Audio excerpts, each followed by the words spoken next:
ਖਬਰਾਂ ਦੇ ਬੁਲੇਟਿਨ ਦੇ ਸਪਾਂਸਰ ਨੇ ਰੀਅਲਟਰ ਗੁਰਜਤਿੰਦਰ ਸਿੰਘ ਰੰਧਾਵਾ। ਹਰ ਤਰ੍ਹਾਂ ਦੀ ਪ੍ਰਾਪਰਟੀ ਖਰੀਦਣ ਤੇ ਵੇਚਣ ਲਈ ਤੁਸੀਂ ਕਾਲ ਕਰ ਸਕਦੇ ਹੋ।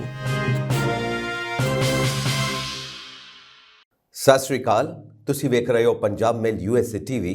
ਮੈਂ ਹਾਂ ਸੰਜੀਵ ਯਸ਼ ਖੰਨਾ। ਖਬਰਾਂ ਦੇ ਬੁਲੇਟਿਨ ਦੇ ਵਿੱਚ ਸਵਾਗਤ। ਸਭ ਤੋਂ ਪਹਿਲਾਂ ਚੋਣਵੀਆਂ ਖਬਰਾਂ। ਅਮਰੀਕਾ ਭਾਰਤੀਆਂ ਲਈ ਵਿਜ਼ਿਟਰ ਵੀਜ਼ਾ ਦਾ ਉਡੀਕ ਸਮਾਂ ਘਟਾਉਣ ਲਈ ਕੰਮ ਕਰ ਰਿਹਾ ਹੈ। H-1B ਵੀਜ਼ੇ ਨਿਵਾਉਣ ਸੰਬੰਧੀ ਪਾਇਲਟ ਪ੍ਰੋਜੈਕਟ ਇਸੇ ਮਹੀਨੇ ਪੂਰਾ ਹੋਣ ਦਾ ਦਾਅਵਾ। ਭਾਰਤੀ ਦੂਤਘਰ ਅਤੇ ਕੌਂਸਲੇਟ ਦੇ ਅਧਿਕਾਰੀਆਂ ਨੇ ਅਮਰੀਕਾ ਵਿੱਚ ਭਾਰਤੀ ਵਿਦਿਆਰਥੀਆਂ ਨਾਲ ਕੀਤੀ ਗੱਲਬਾਤ। ਭਾਰਤ ਆਉਣ ਵਾਲੇ ਸਾਲਾਂ ਵਿੱਚ 10,000 ਅਰਬ ਅਮਰੀਕੀ ਡਾਲਰ ਦੀ ਅਰਥ ਵਿਵਸਥਾ ਬਣਨ ਦੀ ਰਾਹ ਤੇ। ਪੰਜਾਬ ਦੇ ਵਿੱਚ ਆ ਕੇ ਜ਼ੁਲਮ ਢਾਇਆ, ਵਾਹਣਾਂ ਦੀ ਭੰਨ ਤੋੜ, ਕਿਸਾਨਾਂ ਨੂੰ ਕੁੱਟ-ਕੁੱਟ ਖੇਤਾਂ 'ਚ ਸੁੱਟਿਆ। ਪੰਧੇਰ ਦੀ ਅਪੀਲ, ਘਰਾਂ ਤੇ ਵਾਹਣਾਂ ਤੇ ਕਾਲੇ ਝੰਡੇ ਲਾਓ। ਕਿਸਾਨ ਅੰਦੋਲਨ ਦਰਮਿਆਨ ਟਵਿੱਟਰ ਤੇ ਸਰਕਾਰ ਵਿਚਾਲੇ ਪੈਦਾ ਹੋਇਆ ਟਕਰਾਓ। SKM ਦੀ ਚੰਡੀਗੜ੍ਹ ਵਿੱਚ ਇੱਕ ਪ੍ਰੈਸ ਕਾਨਫਰੰਸ। ਨੌਜਵਾਨ ਕਿਸਾਨ ਸ਼ੁਭਕਰਨ ਸਿੰਘ ਦੀ ਮ੍ਰਿਤਕ ਦੇਹ ਦਾ ਹੁਣ ਤੱਕ ਨਹੀਂ ਹੋਇਆ ਪੋਸਟਮਾਰਟਮ। ਹੁਣ ਖਬਰਾਂ ਵਿਸਥਾਰ ਦੇ ਵਿੱਚ।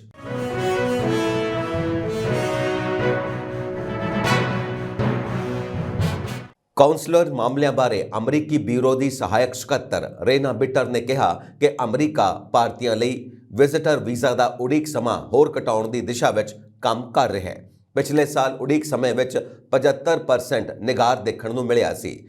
ਇੰਟਰਵਿਊ ਦੌਰਾਨ ਬਿਟਰ ਨੇ ਕਿਹਾ ਕਿ ਇਤਿਹਾਸ ਵਿੱਚ ਪਹਿਲੀ ਵਾਰ ਹੈ ਜਦੋਂ ਅਤੀਤ ਦੇ ਮੁਕਾਬਲੇ ਵਧੇਰੇ ਭਾਰਤੀ ਅਮਰੀਕਾ ਦੀ ਯਾਤਰਾ ਕਰ ਸਕਦੇ ਨੇ। H-1B ਵੀਜ਼ਿਆਂ ਲਈ ਯੋਜਨਾ ਬਾਰੇ ਪੁੱਛਣ ਤੇ ਬਿਟਰ ਨੇ ਕਿਹਾ ਕਿ ਅਮਰੀਕਾ ਵਿੱਚ ਰਹਿ ਰਹੇ ਭਾਰਤੀਆਂ ਦੇ H-1B ਵੀਜ਼ੇ ਨਿਵਾਉਣ ਲਈ ਪਾਇਲਟ ਪ੍ਰੋਜੈਕਟ ਜਾਰੀ ਹੈ ਜੋ ਫਰਵਰੀ ਵਿੱਚ ਪੂਰਾ ਹੋ ਜਾਵੇਗਾ। ਅਮਰੀਕੀ ਅਧਿਕਾਰੀ ਨੇ ਕਿਹਾ, ਪਿਛਲੇ ਸਾਲ ਭਾਰਤ ਵਿੱਚ ਅਮਰੀਕੀ ਐਮਬੈਸੀ ਨੇ 14 ਲੱਖ ਵੀਜ਼ਾ ਅਰਜ਼ੀਆਂ ਤੇ ਕਾਰਵਾਈ ਕੀਤੀ ਸੀ। ਇਹ ਬਹੁਤ ਵੱਡਾ ਅੰਕੜਾ ਸੀ। ਯਾਤਰਾ ਨਾਲ ਸੰਬੰਧਿਤ ਇੱਕ ਦੋ ਖੇਤਰਾਂ ਜਿਵੇਂ ਲੋਕ ਪਹਿਲੀ ਵਾਰ ਸੈਰ ਸਪਾਟੇ ਲਈ ਅਮਰੀਕਾ ਦੀ ਯਾਤਰਾ ਕਰ ਰਹੇ ਨੇ, ਉਸ ਨੂੰ ਛੱਡ ਕੇ ਕਿਸੇ ਵੀ ਵਰਗ ਵਿੱਚ ਵੀਜ਼ੇ ਲਈ ਕੋਈ ਉਡੀਕ ਸਮਾਂ ਨਹੀਂ ਹੈ। ਬਿਟਰ ਨੇ ਕਿਹਾ, ਪਿਛਲੇ ਸਾਲ ਅਸੀਂ ਵੀਜ਼ਾ ਅਰਜ਼ੀਆਂ ਦੀ ਪ੍ਰੋਸੈਸਿੰਗ ਵਿੱਚ ਲੱਗਦੇ ਸਮੇਂ ਨੂੰ 75% ਤੱਕ ਘਟਾਇਆ ਸੀ ਤੇ ਅਸੀਂ ਇਸ ਪਾਸੇ ਬਹੁਤ ਮਿਹਨਤ ਕਰ ਰਹੇ ਹਾਂ। ਅਸੀਂ ਇਸ ਨੂੰ ਬਹੁਤ ਅਹਿਮ ਦੁਵੱਲੇ ਰਿਸ਼ਤਿਆਂ ਵਜੋਂ ਮਾਨਤਾ ਦਿੰਦੇ ਹਾਂ ਅਤੇ ਲੋਕਾਂ ਦੀ ਇੱਕ ਦੂਜੇ ਨਾਲ ਨੇੜਤਾ, ਕਾਰੋਬਾਰੀ ਯਾਤਰਾ ਤੇ ਪਰਿਵਾਰਕ ਸੰਬੰਧ ਇਸ ਰਿਸ਼ਤੇ ਦੀ ਬੁਨਿਆਦ ਨੇ। ਸਾਡੇ ਲਈ ਇਹ ਸਾਰੀਆਂ ਚੀਜ਼ਾਂ ਅਹਿਮ ਨੇ ਅਤੇ ਵਾਸ਼ਿੰਗਟਨ ਵਿੱਚ ਅਸੀਂ ਬਹੁਤ ਕੰਮ ਕਰ ਰਹੇ ਹਾਂ ਤਾਂ ਕਿ ਭਾਰਤੀਆਂ ਦੀ ਵੀਜ਼ੇ ਦੀ ਮੰਗ ਨੂੰ ਪੂਰਾ ਕਰ ਸਕੀਏ। ਵਿਦਿਆਰਥੀ ਵੀਜ਼ਿਆਂ ਦੀ ਗੱਲ ਕਰਦਿਆਂ ਬਿਟਰ ਨੇ ਕਿਹਾ, ਅਮਰੀਕਾ ਵਿੱਚ ਪੜ੍ਹ ਰਹੇ ਕੌਮਾਂਤਰੀ ਵਿਦਿਆਰਥੀਆਂ ਵਿੱਚੋਂ ਹਰ ਚੌਥਾ ਭਾਰਤ ਤੋਂ ਹੈ। ਵਾਸ਼ਿੰਗਟਨ ਵਿੱਚ ਭਾਰਤੀ ਦੂਤਘਰ ਅਤੇ ਕੌਂਸਲੇਟ ਦੇ ਅਧਿਕਾਰੀਆਂ ਨੇ ਇਸ ਪੱਛਮੀ ਦੇਸ਼ ਵਿੱਚ ਰਹਿ ਰਹੇ ਭਾਰਤੀ ਵਿਦਿਆਰਥੀਆਂ ਨਾਲ ਵਰਚੁਅਲ ਮਾਧਿਅਮ ਰਾਹੀਂ ਗੱਲਬਾਤ ਕੀਤੀ। ਰਾਜਦੂਤ ਸੁਪ੍ਰਿਆ ਰੰਗਾਨਾਥਨ ਦੀ ਅਗਵਾਈ ਵਿੱਚ ਹੋਈ ਗੱਲਬਾਤ ਵਿੱਚ ਲਗਭਗ 150 ਭਾਰਤੀ ਵਿਦਿਆਰਥੀ ਸੰਘ ਦੇ ਅਹੁਦੇਦਾਰਾਂ ਅਤੇ 90 ਅਮਰੀਕੀ ਯੂਨੀਵਰਸਿਟੀਆਂ ਦੇ ਵਿਦਿਆਰਥੀਆਂ ਨੇ ਹਿੱਸਾ ਲਿਆ। ਇਸ ਵਿੱਚ Atlanta, Chicago, Houston, New York, San Francisco ਅਤੇ ਸਿਆਟਲ ਵਿੱਚ ਭਾਰਤ ਦੇ ਕੌਂਸਲ ਜਨਰਲ ਵੀ ਸ਼ਾਮਿਲ ਹੋਏ। ਅਮਰੀਕਾ ਵਿੱਚ ਹਾਲ ਹੀ ਵਿੱਚ ਕੁਝ ਭਾਰਤੀਆਂ ਅਤੇ ਭਾਰਤੀ ਵਿਦਿਆਰਥੀਆਂ ਦੀਆਂ ਹੋਈਆਂ ਮੌਤਾਂ ਦੇ ਪਿਛੋਕੜ ਵਿੱਚ ਇਹ ਮੀਟਿੰਗ ਅਹਿਮ ਹੈ। ਮੀਟਿੰਗ ਦੌਰਾਨ ਰੰਗਾਨਾਥਨ ਨੇ ਵਿਦਿਆਰਥੀਆਂ ਨਾਲ ਦੂਤਾਂ ਘਰਾਂ ਜਾਂ ਕੌਂਸਲੇਟਾਂ ਅਤੇ ਪ੍ਰਵਾਸੀ ਭਾਰਤੀਆਂ ਨਾਲ ਜੁੜੇ ਰਹਿਣ ਦੇ ਤਰੀਕਿਆਂ ਬਾਰੇ ਚਰਚਾ ਕੀਤੀ। ਵਿਦਿਆਰਥੀਆਂ ਨੂੰ ਅਪੀਲ ਕੀਤੀ ਗਈ ਕਿ ਉਹ ਅਮਰੀਕਾ ਵਿੱਚ ਪੜ੍ਹ ਰਹੇ ਵਿਦਿਆਰਥੀਆਂ ਲਈ ਦੂਤਘਰ ਅਤੇ ਕੌਂਸਲੇਟਾਂ ਵੱਲੋਂ ਜਾਰੀ ਦਿਸ਼ਾ ਨਿਰਦੇਸ਼ਾਂ, ਇਸ ਦੀਆਂ ਵੈਬਸਾਈਟਾਂ ਤੇ ਰਜਿਸਟ੍ਰੇਸ਼ਨ, ਵਿਦਿਆਰਥੀਆਂ ਦੀ ਸੁਰੱਖਿਆ ਅਤੇ ਭਲਾਈ ਨਾਲ ਸੰਬੰਧਿਤ ਪਹਿਲੂਆਂ ਅਤੇ ਇਸ ਐਮਰਜੈਂਸੀ ਸਥਿਤੀ ਵਿੱਚ ਭਾਰਤੀ ਕੂਟਨੀਤਿਕ ਮਿਸ਼ਨਾਂ ਨਾਲ ਸੰਪਰਕ ਕਰਨ ਦੇ ਬਾਰੇ ਵਿੱਚ ਅਮਰੀਕਾ ਵਿੱਚ ਸਾਥੀ ਭਾਰਤੀ ਵਿਦਿਆਰਥੀਆਂ ਨੂੰ ਦੱਸਣ। ਵਿਦਿਆਰਥੀਆਂ ਨੇ ਦੂਤਘਰਾਂ ਅਤੇ ਕੌਂਸਲੇਟਾਂ, ਯੂਨੀਵਰਸਿਟੀ ਅਥਾਰਟੀਆਂ, ਪ੍ਰਵਾਸੀ ਸੰਸਥਾਵਾਂ ਅਤੇ ਹੋਰ ਹਿੱਸੇਦਾਰਾਂ ਦੇ ਯਤਨਾਂ ਦਾ ਤਾਲਮੇਲ ਕਰਨ ਲਈ ਉਪਯੋਗੀ ਸੁਝਾਅ ਪੇਸ਼ ਕੀਤੇ। ਵਿਸ਼ਵ ਆਰਥਿਕ ਮੰਚ WEF ਦੇ ਪ੍ਰਧਾਨ ਬੋਰਗੇ ਬ੍ਰੈਂਡੇ ਨੇ ਕਿਹਾ ਕਿ ਭਾਰਤ ਆਉਣ ਵਾਲੇ ਸਾਲਾਂ ਵਿੱਚ 10,000 ਅਰਬ ਅਮਰੀਕੀ ਡਾਲਰ ਦੀ ਇਕਨੋਮੀ ਅਤੇ ਤੀਜੀ ਸਭ ਤੋਂ ਵੱਡੀ ਅਰਥ ਵਿਵਸਥਾ ਬਣਨ ਦੀ ਰਾਹ ਤੇ ਹੈ। ਬ੍ਰੈਂਡੇ ਨੇ ਇੱਕ ਵਿਸ਼ੇਸ਼ ਵੀਡੀਓ ਕਾਨਫਰੰਸ ਵਿੱਚ ਕਿਹਾ ਕਿ ਵਿਸ਼ਵ ਆਰਥਿਕ ਮੰਚ WEF ਸਮੇਂ ਆਉਣ ਤੇ ਭਾਰਤ ਸਰਕਾਰ ਦੇ ਸਹਿਯੋਗ ਨਾਲ WEF ਇੰਡੀਆ ਸਿਖਰ ਸੰਮੇਲਨ ਦੇ ਨਾਲ ਦੇਸ਼ ਵਿੱਚ ਵਾਪਸ ਆਉਣ ਦੀ ਉਮੀਦ ਕਰਦਾ ਹੈ। ਉਹਨਾਂ ਨੇ ਕਿਹਾ, ਦੁਨੀਆ ਦੀਆਂ ਸਭ ਤੋਂ ਵੱਡੀਆਂ ਅਰਥ ਵਿਵਸਥਾਵਾਂ ਵਿੱਚ ਭਾਰਤੀ ਅਰਥ ਵਿਵਸਥਾ ਸਭ ਤੋਂ ਤੇਜ਼ੀ ਨਾਲ ਵਧ ਰਹੀ ਹੈ। ਅਸੀਂ ਇਸ ਸਾਲ ਦਾਵੋਸ ਵਿੱਚ ਦੇਖਿਆ ਕਿ ਭਾਰਤ ਨੂੰ ਲੈ ਕੇ ਕਾਫੀ ਦਿਲਚਸਪੀ ਹੈ ਅਤੇ ਮੈਨੂੰ ਲੱਗਦਾ ਹੈ ਕਿ ਇਹ ਜਾਰੀ ਰਹੇਗਾ। ਜਨੇਵਾ ਸਥਿਤ WEF ਖੁਦ ਨੇ ਜਨਤਕ ਨਿੱਜੀ ਸਹਿਯੋਗ ਲਈ ਇੱਕ ਅੰਤਰਰਾਸ਼ਟਰੀ ਸੰਗਠਨ ਦੱਸਦਾ ਹੈ। ਇਹ ਹਰ ਸਾਲ ਜਨਵਰੀ ਵਿੱਚ ਸਵਿਸ ਸਕੀ ਰਿਪੋਰਟ ਸ਼ਹਿਰ ਦਾਵੋਸ ਵਿੱਚ ਆਪਣੀ ਸਾਲਾਨਾ ਬੈਠਕ ਆਯੋਜਿਤ ਕਰਦਾ ਹੈ। ਬ੍ਰੈਂਡੇ ਨੇ ਕਿਹਾ ਕਿ ਭਾਰਤੀ ਪ੍ਰਧਾਨ ਮੰਤਰੀ ਨਰਿੰਦਰ ਮੋਦੀ ਦਾ ਦਾਵੋਸ ਵਿੱਚ ਹਮੇਸ਼ਾ ਬਹੁਤ-ਬਹੁਤ ਸਵਾਗਤ ਹੈ। ਬ੍ਰੈਂਡੇ ਨੇ ਕਿਹਾ ਕਿ ਇਹ ਹਾਈਲਾਈਟ ਕਰਨਾ ਜ਼ਰੂਰੀ ਹੈ ਕਿ ਆਰਥਿਕ ਵਾਧਾ ਇੰਨਾ ਮਾੜਾ ਨਹੀਂ ਹੈ, ਖਾਸ ਕਰਕੇ ਭਾਰਤ ਦੇ ਮਾਮਲੇ ਵਿੱਚ ਜਿੱਥੇ ਅਸੀਂ 7% ਦਾ ਆਰਥਿਕ ਵਾਧਾ ਵੇਖ ਰਹੇ ਹਾਂ। ਨਾਲ ਹੀ ਦੁਨੀਆ ਦੀ ਸਭ ਤੋਂ ਵੱਡੀ ਅਰਥਵਿਵਸਥਾ ਅਮਰੀਕਾ ਬਹੁਤ ਚੰਗਾ ਪ੍ਰਦਰਸ਼ਨ ਕਰ ਰਹੀ ਹੈ। ਭਾਰਤ ਦੇ ਅਗਲੇ 2 ਤੋਂ 3 ਸਾਲਾਂ ਵਿੱਚ ਤੀਜੀ ਸਭ ਤੋਂ ਵੱਡੀ ਅਰਥਵਿਵਸਥਾ ਬਣਨ ਦੇ ਟੀਚੇ ਤੇ ਬ੍ਰੈਂਡੇ ਨੇ ਕਿਹਾ ਕਿ ਭਾਰਤ ਆਉਣ ਵਾਲੇ ਸਾਲਾਂ ਵਿੱਚ 10 ਅਰਬ ਅਮਰੀਕੀ ਡਾਲਰ ਦੀ ਅਰਥਵਿਵਸਥਾ ਬਣਨ ਦੀ ਰਾਹ ਤੇ ਹੈ। ਉਹਨਾਂ ਨੇ ਕਿਹਾ ਕਿ ਭਾਰਤ ਮਹੱਤਵਪੂਰਨ ਸੁਧਾਰਾਂ ਤੋਂ ਗੁਜ਼ਰਿਆ ਹੈ। ਇਹ ਸਭ ਤੋਂ ਵੱਡੀਆਂ ਅਰਥਵਿਵਸਥਾਵਾਂ ਅਮਰੀਕਾ ਅਤੇ ਚੀਨ ਦੀ ਤੁਲਨਾ ਵਿੱਚ ਚੰਗੀ ਸਥਿਤੀ ਹੈ। ਇਸ ਤੋਂ ਇਲਾਵਾ ਭਾਰਤ ਪ੍ਰਤੱਖ ਵਿਦੇਸ਼ ਨਿਵੇਸ਼ ਨੀਤੀ ਜਾਂ ਚੰਗਾ ਵਾਧਾ ਵੇਖ ਰਿਹਾ ਹੈ। ਹੁਣ ਭਾਰਤ ਵਿੱਚ ਬਹੁਤ ਸਾਰੀਆਂ ਨਿਰਮਾਣ ਗਤੀਵਿਧੀਆਂ ਹੋ ਰਹੀਆਂ ਨੇ ਜੋ ਹੋਰ ਉੱਭਰਦੀਆਂ ਅਰਥਵਿਵਸਥਾਵਾਂ ਵਿੱਚ ਹੁੰਦੀਆਂ ਨੇ। ਉਹਨਾਂ ਨੇ ਭਾਰਤ ਦੀ ਡਿਜੀਟਲ ਪ੍ਰਤੀਯੋਗਤਾ ਦੀ ਵੀ ਸ਼ਲਾਘਾ ਕੀਤੀ ਅਤੇ ਕਿਹਾ ਕਿ ਅੱਜ ਦੁਨੀਆ ਵਿੱਚ ਡਿਜੀਟਲ ਵਪਾਰ ਰਸਮੀ ਵਸਤੂਆਂ ਦੀ ਤੁਲਨਾ ਵਿੱਚ ਬਹੁਤ ਤੇਜ਼ੀ ਨਾਲ ਵਧ ਰਿਹਾ ਹੈ। ਬ੍ਰੈਂਡੇ ਨੇ ਕਿਹਾ ਭਾਰਤ ਚੰਗੀ ਸਥਿਤੀ ਵਿੱਚ ਹੈ ਅਤੇ ਸਮੇਂ ਦੇ ਨਾਲ ਅਮਰੀਕਾ ਅਤੇ ਚੀਨ ਤੋਂ ਬਾਅਦ ਭਾਰਤ ਦੁਨੀਆ ਦੀ ਤੀਜੀ ਸਭ ਤੋਂ ਵੱਡੀ ਅਰਥਵਿਵਸਥਾ ਬਣ ਜਾਵੇਗਾ। ਭੂ ਰਾਜਨੀਤਿਕ ਸੰਘਰਸ਼ਾਂ ਨਾਲ ਨਜਿੱਠਣ ਵਿੱਚ ਭਾਰਤ ਦੀ ਭੂਮਿਕਾ ਤੇ ਉਹਨਾਂ ਨੇ ਕਿਹਾ ਅਸੀਂ ਆਉਣ ਵਾਲੇ ਸਾਲਾਂ ਵਿੱਚ ਗਲੋਬਲ ਡਿਪਲੋਮੈਟਿਕ ਦ੍ਰਿਸ਼ਟੀਕੋਣ ਤੇ ਭਾਰਤ ਦੀ ਵੱਡੀ ਛਾਪ ਦੇਖਾਂਗੇ। ਹਰਿਆਣਾ ਪੁਲਿਸ ਤੇ ਅਰਧ ਸੈਨਿਕ ਬਲਾਂ ਵੱਲੋਂ ਪੰਜਾਬ ਦੀ ਹੱਦ ਅੰਦਰ ਆ ਕੇ ਜ਼ੁਲਮ ਢਾਇਆ ਗਿਆ। ਵਾਹਨਾਂ ਦੀ ਭੰਨ ਤੋੜ ਕੀਤੀ ਗਈ। ਪੀਣ ਵਾਲੇ ਪਾਣੀ ਦੀਆਂ ਟੈਂਕੀਆਂ ਵਿੱਚ ਦਵਾਈ ਮਿਲਾ ਦਿੱਤੀ ਗਈ। ਮੈਡੀਕਲ ਸਮਾਨ ਵੀ ਲੁੱਟਿਆ ਗਿਆ। ਕਿਸਾਨਾਂ ਨੂੰ ਕੁੱਟ-ਕੁੱਟ ਕੇ ਖੇਤਾਂ ਵਿੱਚ ਸੁੱਟ ਦਿੱਤਾ ਗਿਆ। ਇਹ ਦਾਅਵਾ ਕਿਸਾਨ ਆਗੂ ਸਰਵਣ ਸਿੰਘ ਪੰਦੇਰ ਨੇ ਕੀਤਾ ਹੈ। ਇਸ ਦੇ ਨਾਲ ਹੀ ਉਹਨਾਂ ਨੇ ਘਰਾਂ ਤੇ ਵਾਹਨਾਂ ਤੇ ਕਾਲੇ ਝੰਡੇ ਲਾਉਣ ਦੀ ਅਪੀਲ ਕੀਤੀ ਹੈ। ਕਿਸਾਨ ਆਗੂ ਸਰਵਣ ਸਿੰਘ ਪੰਦੇਰ ਨੇ ਵੀਡੀਓ ਜਾਰੀ ਕਰਦਿਆਂ ਕਿਹਾ ਕਿ ਬੀਤੀ ਸ਼ਾਮ ਦੋਵਾਂ ਮੰਚਾਂ SKM ਗੈਰ ਸਿਆਸੀ ਤੇ ਕਿਸਾਨ ਮਜ਼ਦੂਰ ਸੰਘਰਸ਼ ਕਮੇਟੀ ਦੀ ਮੀਟਿੰਗ ਹੋਈ। ਇਹ ਸੁਣ ਕੇ ਹੈਰਾਨੀ ਹੈ ਕਿ ਹਰਿਆਣਾ ਪੁਲਿਸ ਤੇ ਅਰਧ ਸੈਨਿਕ ਬਲਾਂ ਨੇ ਪੰਜਾਬ ਦੀ ਹੱਦ ਅੰਦਰ ਆ ਕੇ ਬਰਬਰਤਾ ਕੀਤੀ। ਵਾਹਨਾਂ ਦੀ ਭੰਨ ਤੋੜ ਕੀਤੀ ਗਈ। ਪੀਣ ਵਾਲੇ ਪਾਣੀ ਦੀਆਂ ਟੈਂਕੀਆਂ ਵਿੱਚ ਦਵਾਈਆਂ ਮਿਲਾਈਆਂ ਗਈਆਂ ਤੇ ਮੈਡੀਕਲ ਸਮਾਨ ਵੀ ਲੁੱਟਿਆ ਗਿਆ। ਉਹਨਾਂ ਨੇ ਕਿਹਾ ਕਿ ਖਨੌਰੀ ਸਰਹੱਦ ਤੋਂ ਲਾਪਤਾ ਨੌਜਵਾਨ ਰੋਹਤਕ PGI ਤੋਂ ਮਿਲਿਆ। ਇੰਨਾ ਹੀ ਨਹੀਂ, ਕਿਸਾਨਾਂ ਨੂੰ ਕੁੱਟ-ਕੁੱਟ ਕੇ ਖੇਤਾਂ ਵਿੱਚ ਸੁੱਟ ਦਿੱਤਾ ਗਿਆ। ਇਸ ਦੇ ਵਿਰੋਧ ਵਿੱਚ ਅੱਜ ਸਮੂਹ ਪੰਜਾਬ ਵਾਸੀਆਂ ਨੂੰ ਘਰਾਂ ਤੇ ਵਾਹਨਾਂ ਤੇ ਕਾਲੇ ਝੰਡੇ ਲਾ ਕੇ ਰੋਸ ਪ੍ਰਦਰਸ਼ਨ ਕਰਨਾ ਚਾਹੀਦਾ ਹੈ। ਦਰਅਸਲ ਖਨੌਰੀ ਬਾਰਡਰ ਤੇ ਨੌਜਵਾਨ ਕਿਸਾਨ ਸ਼ੁਭਕਰਨ ਸਿੰਘ ਬੱਲੇ ਨੂੰ ਗੋਲੀ ਲੱਗਣ ਸਮੇਤ ਸ਼ੰਭੂ ਤੇ ਖਨੌਰੀ ਵਿੱਚ ਹਰਿਆਣਾ ਪੁਲਿਸ ਵੱਲੋਂ ਪੰਜਾਬ ਦੇ ਖੇਤਰ ਵਿੱਚ ਦਾਖਲ ਹੋ ਕੇ ਕਿਸਾਨਾਂ ਦੀ ਕੁੱਟਮਾਰ ਤੇ ਟਰੈਕਟਰਾਂ ਦੀ ਭੰਨਤੋੜ ਕਰਨ ਦੀ ਕਾਰਵਾਈ ਦਾ ਗੰਭੀਰ ਨੋਟਿਸ ਲੈਂਦਿਆਂ ਕਿਸਾਨ ਨੇਤਾਵਾਂ ਨੇ ਇਸ ਨੂੰ ਗੈਰ ਸੰਵਿਧਾਨਿਕ, ਗੈਰ ਜਮਹੂਰੀ ਤੇ ਅਪਰਾਧਕ ਘਟਨਾ ਗਰਦਾਨਿਆ ਹੈ। ਦਿੱਲੀ ਕੂਚ ਤਹਿਤ ਸ਼ੰਭੂ ਤੇ ਖਨੌਰੀ ਵਿੱਚ ਕਿਸਾਨ ਧਰਨਿਆਂ ਦੀ ਅਗਵਾਈ ਕਰ ਰਹੇ ਕਿਸਾਨ ਆਗੂਆਂ ਸਰਵਣ ਸਿੰਘ ਪੰਦੇਰ, ਜਗਜੀਤ ਸਿੰਘ ਡੱਲੋਵਾਲ ਤੇ ਸੁਰਜੀਤ ਸਿੰਘ ਫੁੱਲ ਨੇ ਇਸ ਘਟਨਾ ਦੇ ਰੋਸ ਵਜੋਂ ਸਮੁੱਚੀ ਲੋਕਾਈ, ਖਾਸ ਕਰਕੇ ਪੰਜਾਬੀਆਂ ਨੂੰ ਅੱਜ ਤੋਂ ਹੀ ਆਪਣੇ ਘਰਾਂ, ਦੁਕਾਨਾਂ, ਕਾਰੋਬਾਰੀ ਸਥਾਨਾਂ ਸਮੇਤ ਵਾਹਨਾਂ ਤੇ ਕਾਲੇ ਝੰਡੇ ਲਾਉਣ ਦਾ ਸੱਦਾ ਦਿੱਤਾ ਹੈ। ਉਹਨਾਂ ਕਿਹਾ ਕਿ ਹਰਿਆਣਾ ਪੁਲਿਸ ਦੀ ਇਸ ਕਾਰਵਾਈ ਕਰਕੇ 21 ਫਰਵਰੀ ਦਾ ਦਿਨ ਇਤਿਹਾਸ ਵਿੱਚ ਕਾਲੇ ਅੱਖਰਾਂ ਨਾਲ ਲਿਖਿਆ ਜਾਵੇਗਾ। ਉਹਨਾਂ ਦਾ ਕਹਿਣਾ ਸੀ ਕਿ ਦੁੱਖ ਦੀ ਗੱਲ ਇਹ ਹੈ ਕਿ ਭਾਰੀ ਤਸ਼ੱਦਦ ਸਹਿਣ ਦੇ ਬਾਵਜੂਦ ਕਿਸਾਨਾਂ ਨੇ ਹਰਿਆਣਾ ਪੁਲਿਸ ਵੱਲ ਇੱਕ ਰੋੜਾ ਤੱਕ ਵੀ ਨਹੀਂ ਸੁੱਟਿਆ, ਪਰ ਇਸ ਦੇ ਉਲਟ ਉਹਨਾਂ ਨੇ ਸਾਡੇ ਇੱਕ ਨੌਜਵਾਨ ਕਿਸਾਨ ਦੀ ਜਾਨ ਹੀ ਲੈ ਲਈ। ਕਿਸਾਨ ਆਗੂਆਂ ਦਾ ਕਹਿਣਾ ਹੈ ਕਿ ਪਹਿਲੇ ਦਿਨ ਤੋਂ ਹੀ ਉਹ ਅਮਨ ਤੇ ਸ਼ਾਂਤੀ ਨਾਲ ਆਪਣਾ ਅੰਦੋਲਨ ਚਲਾ ਰਹੇ ਨੇ। ਇੱਕ ਪਾਸੇ ਸਰਕਾਰ ਨੇ ਉਹਨਾਂ ਨਾਲ ਗੱਲਬਾਤ ਦਾ ਦੌਰ ਜਾਰੀ ਰੱਖਿਆ ਤੇ ਦੂਜੇ ਪਾਸੇ ਉਹਨਾਂ ਦੇ ਰਾਹ ਰੋਕੀ ਬੈਠੀ ਹਰਿਆਣਾ ਪੁਲਿਸ ਪਹਿਲੇ ਹੀ ਦਿਨ ਤੋਂ ਲਗਾਤਾਰ ਅਥਰੂ ਗੈਸ ਦੇ ਗੋਲੇ ਵਰਸਾਉਂਦੀ ਆ ਰਹੀ ਹੈ। ਕੇਂਦਰ ਸਰਕਾਰ ਖਿਲਾਫ ਕਿਸਾਨਾਂ ਦੇ ਪ੍ਰਦਰਸ਼ਨ ਦਰਮਿਆਨ ਸੋਸ਼ਲ ਮੀਡੀਆ ਕੰਪਨੀ X ਨੇ ਵੱਡਾ ਦਾਅਵਾ ਕੀਤਾ ਹੈ। X ਦਾ ਕਹਿਣਾ ਹੈ ਕਿ ਸਰਕਾਰ ਨੇ ਕੁਝ ਖਾਤਿਆਂ ਅਤੇ ਲਿੰਕਾਂ ਨੂੰ ਬਲੌਕ ਕਰਨ ਦਾ ਹੁਕਮ ਦਿੱਤਾ ਹੈ। ਅਜਿਹਾ ਨਾ ਕਰਨ ਤੇ ਕੰਪਨੀ ਅਤੇ ਉਸ ਦੇ ਕਰਮਚਾਰੀਆਂ ਖਿਲਾਫ ਕਾਰਵਾਈ ਕੀਤੀ ਜਾਵੇਗੀ। ਇਹ ਕਾਰਵਾਈ ਜੇਲ੍ਹ ਅਤੇ ਜੁਰਮਾਨੇ ਦੇ ਰੂਪ ਵਿੱਚ ਹੋ ਸਕਦੀ ਹੈ। X ਦੇ ਦਾਅਵੇ ਨਾਲ ਕੰਪਨੀ ਅਤੇ ਕੇਂਦਰ ਸਰਕਾਰ ਵਿਚਾਲੇ ਤਣਾਅ ਹੋਰ ਵੱਧ ਸਕਦਾ ਹੈ। ਕੰਪਨੀ ਨੇ 2022 ਵਿੱਚ ਖਾਤਿਆਂ ਨੂੰ ਬੰਦ ਕਰਨ ਦੇ ਹੁਕਮ ਖਿਲਾਫ ਸੁਪਰੀਮ ਕੋਰਟ ਵਿੱਚ ਕੇਸ ਦਾਇਰ ਕੀਤਾ ਸੀ, ਹਾਲਾਂਕਿ ਫੈਸਲਾ ਉਸ ਦੇ ਖਿਲਾਫ ਸੀ। X ਦੇ ਗਲੋਬਲ ਗਵਰਨਮੈਂਟ ਅਫੇਅਰਸ ਹੈਂਡਲ ਤੋਂ ਵੀਰਵਾਰ ਨੂੰ ਇੱਕ ਪੋਸਟ ਵਿੱਚ ਕੰਪਨੀ ਨੇ ਕਿਹਾ ਕਿ ਕਾਨੂੰਨੀ ਪਾਬੰਦੀਆਂ ਦੇ ਕਾਰਨ ਅਸੀਂ ਆਦੇਸ਼ਾਂ ਨੂੰ ਪ੍ਰਕਾਸ਼ਿਤ ਕਰਨ ਦੇ ਯੋਗ ਨਹੀਂ ਹਾਂ, ਪਰ ਸਾਡਾ ਮੰਨਣਾ ਹੈ ਕਿ ਪਾਰਦਰਸ਼ਤਾ ਲਈ ਇਹਨਾਂ ਨੂੰ ਜਨਤਕ ਕਰਨਾ ਜ਼ਰੂਰੀ ਹੈ। ਸਰਕਾਰ ਵੱਲੋਂ ਜਿਨ੍ਹਾਂ ਖਾਤਿਆਂ ਨੂੰ ਬਲੌਕ ਕਰਨ ਦਾ ਹੁਕਮ ਦਿੱਤਾ ਗਿਆ ਹੈ, ਉਹਨਾਂ ਵਿੱਚੋਂ ਜ਼ਿਆਦਾਤਰ ਕਿਸਾਨ ਅੰਦੋਲਨ ਦੇ ਹੱਕ ਵਿੱਚ ਟਵੀਟ ਕਰ ਰਹੇ ਨੇ। ਇਸ ਮਹੀਨੇ ਦੀ ਸ਼ੁਰੂਆਤ ਵਿੱਚ ਗ੍ਰਹਿ ਮੰਤਰਾਲੇ ਨੇ ਫੇਸਬੁੱਕ, ਐਕਸ ਅਤੇ ਇੰਸਟਾਗ੍ਰਾਮ ਤੇ ਸੈਂਕੜੇ ਖਾਤਿਆਂ ਅਤੇ ਲਿੰਕਾਂ ਨੂੰ ਬਲੌਕ ਕਰਨ ਦਾ ਹੁਕਮ ਦਿੱਤਾ ਸੀ। ਐਕਸ ਦਾ ਕਹਿਣਾ ਹੈ ਕਿ ਅਸੀਂ ਭਾਰਤ ਵਿੱਚ ਇਹਨਾਂ ਖਾਤਿਆਂ ਅਤੇ ਪੋਸਟਾਂ ਨੂੰ ਬਲੌਕ ਕਰਾਂਗੇ, ਪਰ ਅਸੀਂ ਇਹਨਾਂ ਕਾਰਵਾਈਆਂ ਨਾਲ ਸਹਿਮਤ ਨਹੀਂ ਹਾਂ। ਇਹ ਪ੍ਰਗਟਾਵੇ ਦੀ ਆਜ਼ਾਦੀ ਦੀ ਉਲੰਘਣਾ ਹੋਵੇਗੀ। ਆਈਈਟੀ ਮੰਤਰਾਲੇ ਨੇ ਇੱਕ ਸੀਨੀਅਰ ਅਧਿਕਾਰੀ ਨੇ ਕਿਹਾ ਕਿ ਸਰਕਾਰ ਐਕਸ ਦੇ ਬਿਆਨ ਦੀ ਸਮੀਖਿਆ ਕਰ ਰਹੀ ਹੈ ਅਤੇ ਜਲਦੀ ਹੀ ਜਵਾਬ ਦੇਵੇਗੀ। ਇਸ ਦੇ ਨਾਲ ਹੀ ਐਕਸ ਨੇ ਕਿਹਾ ਕਿ ਉਸ ਨੇ ਉਹਨਾਂ ਉਪਭੋਗਤਾਵਾਂ ਨੂੰ ਨੋਟਿਸ ਭੇਜਿਆ ਜਿਨ੍ਹਾਂ ਦੇ ਖਾਤੇ ਸਰਕਾਰੀ ਆਦੇਸ਼ਾਂ ਕਾਰਨ ਪ੍ਰਭਾਵਿਤ ਹੋਏ ਨੇ। ਕੰਪਨੀ ਦਾ ਕਹਿਣਾ ਹੈ ਕਿ ਭਾਰਤ ਸਰਕਾਰ ਦੇ ਖਾਤਿਆਂ ਨੂੰ ਫ੍ਰੀਜ਼ ਕਰਨ ਦੇ ਹੁਕਮ ਨੂੰ ਚੁਣੌਤੀ ਦੇਣ ਵਾਲੀ ਰਿਟ ਅਪੀਲ ਪੈਂਡਿੰਗ ਹੈ। ਅਸੀਂ ਸਾਡੀਆਂ ਚੁਣੌਤੀਆਂ ਦੇ ਨੀਤੀਆਂ ਦੇ ਅਨੁਸਾਰ ਇਹਨਾਂ ਕਾਰਵਾਈਆਂ ਬਾਰੇ ਪ੍ਰਭਾਵਿਤ ਉਪਭੋਗਤਾਵਾਂ ਨੂੰ ਵੀ ਸੂਚਿਤ ਕੀਤਾ ਹੈ। ਐਸਕੇਐਮ ਨੇ ਅੱਜ ਚੰਡੀਗੜ੍ਹ ਵਿੱਚ ਇੱਕ ਪ੍ਰੈਸ ਕਾਨਫਰੰਸ ਵਿੱਚ ਕੇਂਦਰੀ ਹੋਮ ਮਿਨਿਸਟਰ ਅਮਿਤ ਸ਼ਾਹ, ਹਰਿਆਣਾ ਦੇ ਮੁੱਖ ਮੰਤਰੀ ਐਮਐਲ ਖੱਟੜ, ਹਰਿਆਣਾ ਦੇ ਗ੍ਰਹਿ ਮੰਤਰੀ ਅਨਿਲ ਵਿਜ ਦੇ ਵਿਰੁੱਧ ਕਤਲ ਦੇ ਕੇਸ ਦਰਜ ਕਰਨ ਦੀ ਮੰਗ ਕੀਤੀ। ਖਨੌਰੀ ਬਾਰਡਰ ਤੇ ਕਿਸਾਨ ਸ਼ੁਭਕਰਨ ਸਿੰਘ ਦੇ ਕਤਲ ਲਈ ਉਹਨਾਂ ਦੇ ਅਸਤੀਫੇ ਦੀ ਮੰਗ ਵੀ ਕੀਤੀ।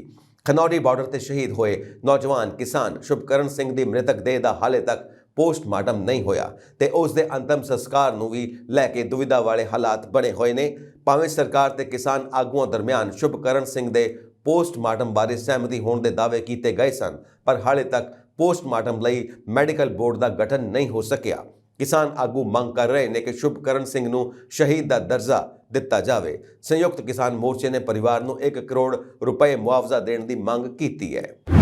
ਭਾਰਤ ਵਿੱਚ ਚੋਣਾਂ ਤੋਂ ਪਹਿਲਾਂ ਇੱਕ ਵਾਰ ਫਿਰ ਕਿਸਾਨਾਂ ਦਾ ਪ੍ਰਦਰਸ਼ਨ ਦੇਖਣ ਨੂੰ ਮਿਲ ਰਿਹਾ ਹੈ। ਕੇਂਦਰ ਸਰਕਾਰ ਅਤੇ ਪ੍ਰਦਰਸ਼ਨਕਾਰੀ ਲੋਕਾਂ ਵਿਚਾਲੇ ਅਜੇ ਤੱਕ ਕੋਈ ਹੱਲ ਨਹੀਂ ਨਿਕਲਿਆ। ਇਸ ਦੌਰਾਨ ਬੁੱਧਵਾਰ ਨੂੰ ਇੱਕ ਨੌਜਵਾਨ ਦੀ ਮੌਤ ਨੇ ਸਾਰੀ ਸਥਿਤੀ ਨੂੰ ਉਲਝਾ ਦਿੱਤਾ ਹੈ। ਗੋਲੀ ਲੱਗਣ ਕਾਰਨ ਨੌਜਵਾਨ ਦੀ ਮੌਤ ਹੋ ਗਈ ਹੈ। ਕਿਸਾਨ ਆਗੂਆਂ ਦਾ ਦਾਅਵਾ ਹੈ ਕਿ ਗੋਲੀ ਸੁਰੱਖਿਆ ਬਲਾਂ ਵੱਲੋਂ ਚਲਾਈ ਗਈ ਸੀ, ਪਰ ਪੁਲਿਸ ਇਸ ਤੋਂ ਇਨਕਾਰ ਕਰ ਰਹੀ ਹੈ। ਇਸ ਦੌਰਾਨ ਇਹ ਮੁੱਦਾ ਬ੍ਰਿਟੇਨ ਦੀ ਸੰਸਦ ਵਿੱਚ ਵੀ ਉਠਾਇਆ ਗਿਆ।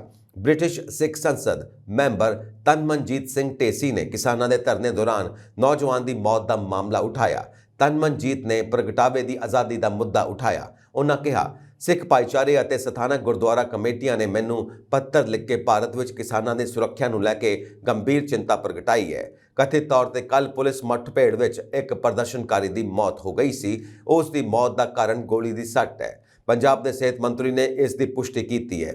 ਟਵਿੱਟਰ ਨੇ ਮੰਨਿਆ ਕਿ ਉਸ ਨੂੰ ਭਾਰਤ ਵਿੱਚ ਕੁਝ ਪੋਸਟਾਂ ਅਤੇ ਖਾਤਿਆਂ ਨੂੰ ਹਟਾਉਣ ਲਈ ਕਿਹਾ ਗਿਆ ਹੈ। ਉਹਨਾਂ ਅੱਗੇ ਕਿਹਾ ਕਿ ਸਰਕਾਰ ਕਿਸਾਨਾਂ ਦੇ ਮਨੁੱਖੀ ਅਧਿਕਾਰਾਂ ਦੀ ਰਾਖੀ ਕਰਨਾ ਚਾਹੁੰਦੀ ਹੈ ਅਤੇ ਇਸ ਲਈ ਕੀ ਕਾਰਵਾਈ ਕੀਤੀ ਗਈ ਹੈ। ਦਿੱਤਾ ਇਹ ਜਵਾਬ ਕਿ ਕੰਜ਼ਰਵੇਟਿਵ ਪਾਰਟੀ ਦੇ ਨੇਤਾ ਪੈਨੀ ਮੋਰਡੌਟ ਨੇ ਤਨਮਨਜੀਤ ਸਿੰਘ ਦੇ ਸਵਾਲਾਂ ਦਾ ਜਵਾਬ ਦਿੱਤਾ। ਉਹਨਾਂ ਕਿਹਾ, ਇਹ ਬਹੁਤ ਗੰਭੀਰ ਮਾਮਲਾ ਹੈ। ਸਰਕਾਰ ਸੁਰੱਖਿਆ ਵਿੱਚ ਪ੍ਰਦਰਸ਼ਨ ਕਰਨ ਦੇ ਅਧਿਕਾਰ ਦਾ ਸਮਰਥਨ ਕਰਦੀ ਹੈ। ਵਿਦੇਸ਼ ਵਿਭਾਗ ਨੇ ਉਹਨਾਂ ਦਾ ਬਿਆਨ ਸੁਣਿਆ ਹੈ। ਮੰਤਰੀ ਜਲਦ ਹੀ ਆਪਣੇ ਦਫ਼ਤਰ ਨੂੰ ਜਵਾਬ ਦੇਣਗੇ। BBC ਦੀ ਰਿਪੋਰਟ ਅਨੁਸਾਰ ਕਿਸਾਨ ਆਗੂ ਸਰਵਣ ਸਿੰਘ ਪੰਦੇਰ ਨੇ ਦਾਅਵਾ ਕੀਤਾ ਕਿ ਖਨੌਰੀ ਸਰਹੱਦ ਤੇ ਗੋਲੀਬਾਰੀ ਕਾਰਨ ਇੱਕ ਕਿਸਾਨ ਨੌਜਵਾਨ ਦੀ ਮੌਤ ਹੋ ਗਈ ਅਤੇ 15 ਜ਼ਖਮੀ ਹੋ ਗਏ। ਹਰਿਆਣਾ ਪੁਲਿਸ ਦਾ ਕਹਿਣਾ ਹੈ ਕਿ ਧਰਨੇ ਦੌਰਾਨ ਕਿਸੇ ਕਿਸਾਨ ਦੀ ਮੌਤ ਨਹੀਂ ਹੋਈ। ਕਿਸਾਨ ਘੱਟੋ-ਘੱਟ ਸਮਰਥਨ ਮੁੱਲ ਦੀ ਮੰਗ ਨੂੰ ਲੈ ਕੇ ਦਿੱਲੀ ਵੱਲ ਵਧ ਰਹੇ ਨੇ, ਪਰ ਪੁਲਿਸ ਨੇ ਉਹਨਾਂ ਨੂੰ ਅੱਗੇ ਵਧਣ ਤੋਂ ਰੋਕ ਦਿੱਤਾ ਹੈ। ਪਿਛਲੀ ਵਾਰ ਕਿਸਾਨਾਂ ਨੇ ਵਿਰੋਧ ਕੀਤਾ ਤਾਂ ਇਹ ਮਹੀਨਿਆਂ ਬੱਧੀ ਦਿੱਲੀ ਦੀਆਂ ਸਰਹੱਦਾਂ ਤੇ ਬੈਠੇ ਰਹੇ। ਇੱਕ ਵਾਰ ਫਿਰ ਕਿਸਾਨ ਵਿਰੋਧ ਕਰਨਾ ਚਾਹੁੰਦੇ ਨੇ। ਕਿਸਾਨਾਂ ਤੇ ਸਰਕਾਰ ਵਿਚਾਲੇ ਗੱਲਬਾਤ ਚੱਲ ਰਹੀ ਸੀ, ਪਰ ਅਜੇ ਤੱਕ ਕੋਈ ਸਹਿਮਤੀ ਨਹੀਂ ਬਣ ਸਕੀ। ਅਮਰੀਕਾ ਦੇ ਉਪ ਵਿਦੇਸ਼ ਮੰਤਰੀ ਰਿਚਰਡ ਵਰਮਾ ਨੇ ਭਰੋਸਾ ਦਿੱਤਾ ਕਿ ਜੇਕਰ ਭਾਰਤ ਵੱਲੋਂ ਨਾਮਜ਼ਦ ਅੱਤਵਾਦੀ ਗੁਰਪਤਵੰਤ ਸਿੰਘ ਪੰਨੂ ਜਾਂ ਉਸ ਦੇ ਸਾਥੀਆਂ ਨੇ ਹੱਦ ਪਾਰ ਕੀਤੀ ਤਾਂ ਉਸ ਖਿਲਾਫ ਅਮਰੀਕਾ ਕਾਰਵਾਈ ਕਰੇਗਾ। ਖਬਰ ਏਜੰਸੀ ਨੇ ਦਿੱਤੇ ਇੰਟਰਵਿਊ 'ਚ ਅਮਰੀਕੀ ਆਗੂ ਨੇ ਕਿਹਾ ਕਿ ਕਾਨੂੰਨ ਦੇ ਦਾਇਰੇ ਵਿੱਚ ਰਹਿ ਕੇ ਕੰਮ ਕਰਨ ਦੀ ਲੋੜ ਹੈ। ਪ੍ਰਬੰਧਨ ਅਤੇ ਸਰੋਤਾਂ ਬਾਰੇ ਅਮਰੀਕੀ ਉਪ ਵਿਦੇਸ਼ ਮੰਤਰੀ ਨੇ ਕਿਹਾ, ਮੈਂ ਕਿਸੇ ਖਾਸ ਕੇਸ ਦੇ ਚੱਕਰ ਵਿੱਚ ਨਹੀਂ ਪੈਣਾ ਚਾਹੁੰਦਾ। ਮੈਂ ਪੁਰਾਣੀ ਗੱਲ ਦੁਹਰਾਉਂਦਾ ਕਿ ਸਾਨੂੰ ਕਾਨੂੰਨ ਦੇ ਦਾਇਰੇ ਵਿੱਚ ਰਹਿ ਕੇ ਕੰਮ ਕਰਨਾ ਪਵੇਗਾ ਅਤੇ ਜਦੋਂ ਤੱਕ ਲੋਕ ਹੱਦ ਪਾਰ ਕਰਨਗੇ ਤਾਂ ਉਹਨਾਂ ਨੂੰ ਜਵਾਬਦੇਹ ਠਹਿਰਾਇਆ ਜਾਵੇਗਾ। ਵਰਮਾ ਨੇ ਕਿਹਾ ਕਿ ਅਮਰੀਕੀ ਸਰਕਾਰ ਕੂਟਨੀਤਕਾਂ ਨੂੰ ਨਿਸ਼ਾਨਾ ਬਣਾਉਣ ਜਿਹੇ ਮਾਮਲਿਆਂ ਨੂੰ ਕਦੇ ਵੀ ਸਹਿਣ ਨਹੀਂ ਕਰੇਗੀ। ਅਮਰੀਕਾ ਆਧਾਰਿਤ ਗੁਰਪਤਵੰਤ ਸਿੰਘ ਪੰਨੂ ਵੱਲੋਂ ਭਾਰਤ ਅਤੇ ਇੰਗਲੈਂਡ ਵਿਚਕਾਰ ਖੇਡੇ ਜਾਣ ਵਾਲੇ ਚੌਥੇ ਟੈਸਟ ਮੈਚ ਦਾ ਅੜਿੱਕਾ ਡਾਉਣ ਦੀ ਦਿੱਤੀ ਧਮਕੀ ਮਗਰੋਂ ਝਾਰਖੰਡ ਦੀ ਰਾਜਧਾਨੀ ਰਾਂਚੀ ਵਿੱਚ ਸੁਰੱਖਿਆ ਦੇ ਸਖਤ ਪ੍ਰਬੰਧ ਕੀਤੇ ਗਏ ਨੇ। ਪੰਨੂ ਨੇ ਸੋਸ਼ਲ ਮੀਡੀਆ ਤੇ ਵੀਡੀਓ ਅਪਲੋਡ ਕਰਕੇ ਪਾਬੰਦੀਸ਼ੁਦਾ CPI ਮਾਓਵਾਦੀ ਨੂੰ ਵੀ ਮੈਚ ਦੌਰਾਨ ਰੁਕਾਵਟ ਪਾਉਣ ਦੀ ਅਪੀਲ ਕੀਤੀ ਹੈ। ਅਮਰੀਕੀ ਰਾਸ਼ਟਰਪਤੀ ਜੋ ਬਾਈਡਨ ਨੇ ਚੋਣਾਂ ਲਈ ਫੰਡ ਇਕੱਤਰ ਕਰਨ ਵਾਲੇ ਸਮਾਗਮ ਨੂੰ ਸੰਬੋਧਨ ਕਰਦਿਆਂ ਆਪਣੀ ਰੂਸੀ ਹਮਰੁਤਬਾ ਵਲਾਦੀਮੀਰ ਪੁਤਿਨ ਅਤੇ ਧੁਰ ਵਿਰੋਧੀ ਡੋਨਾਲਡ ਟਰੰਪ ਦੇ ਨਿਸ਼ਾਨੇ ਸਿੱਧੇ। ਜਲਵਾਯੂ ਪਰਿਵਰਤਨ ਬਾਰੇ ਗੱਲਬਾਤ ਕਰਦਿਆਂ ਬਾਈਡਨ ਨੇ ਕਿਹਾ ਕਿ ਪੁਤਿਨ ਵਰਗੇ ਕਈ ਹੋਰ ਸਨਕੀ ਨੇ ਜਿਨ੍ਹਾਂ ਕਰਕੇ ਮਾਨਵਤਾ ਲਈ ਖਤਰੇ ਬਣਦੇ ਜਾ ਰਹੇ ਨੇ। ਵਾਤਾਵਰਣ ਤੇ ਧਿਆਨ ਦੇਣ ਦੀ ਬਜਾਏ ਪਰਮਾਣੂ ਸੰਘਰਸ਼ ਬਾਰੇ ਫਿਕਰ ਕਿੰਨੀ ਕਰਨੀ ਪੈਂਦੀ ਹੈ। ਕ੍ਰੈਮਲਿਨ ਤਰਜਮਾਨ ਦਮਿਤਰੀ ਪੈਸਕੋਵ ਨੇ ਕਿਹਾ ਕਿ ਬਾਈਡਨ ਦੇ ਅਖੜ ਬਿਆਨ ਨਾਲ ਪੁਤਿਨ ਨੂੰ ਜ਼ਿਆਦਾ ਠੇਸ ਨਹੀਂ ਪਹੁੰਚੇਗੀ, ਪਰ ਇਹ ਅਮਰੀਕਾ ਲਈ ਸ਼ਰਮ ਦੀ ਗੱਲ ਹੈ। ਉਹਨਾਂ ਕਿਹਾ ਕਿ ਬਾਈਡਨ ਹਾਲੀਵੁੱਡ ਦੇ ਕਾਊਬੋਏ ਦੇ ਸਟਾਈਲ ਵਿੱਚ ਆਪਣੇ ਅੰਦਰੂਨੀ ਸਿਆਸੀ ਹਿੱਤਾਂ ਦਾ ਲਾਹਾ ਲੈ ਰਹੇ ਨੇ। ਟਰੰਪ ਨੇ ਜੇਲ੍ਹ ਵਿੱਚ ਮਰਨ ਵਾਲੇ ਰੂਸੀ ਵਿਰੋਧੀ ਧਿਰ ਦੇ ਆਗੂ ਅਲੈਕਸੀ ਨਵਾਲਨੀ ਦੀ ਤੁਲਨਾ ਆਪਣੇ ਨਾਲ ਕੀਤੀ ਸੀ, ਕਿਉਂਕਿ ਅਮਰੀਕਾ ਵਿੱਚ ਟਰੰਪ ਕਾਨੂੰਨੀ ਮੁਸ਼ਕਿਲ ਵਿੱਚ ਘਿਰੇ ਹੋਏ ਨੇ ਅਤੇ ਨਿਊਯਾਰਕ ਦੇ ਜੱਜ ਨੇ ਸੰਪਤੀ ਬਾਰੇ ਝੂਠਾ ਬਿਆਨ ਦੇਣ ਲਈ ਉਸ ਤੇ $350 ਮਿਲੀਅਨ ਦਾ ਜੁਰਮਾਨਾ ਕੀਤਾ ਹੈ।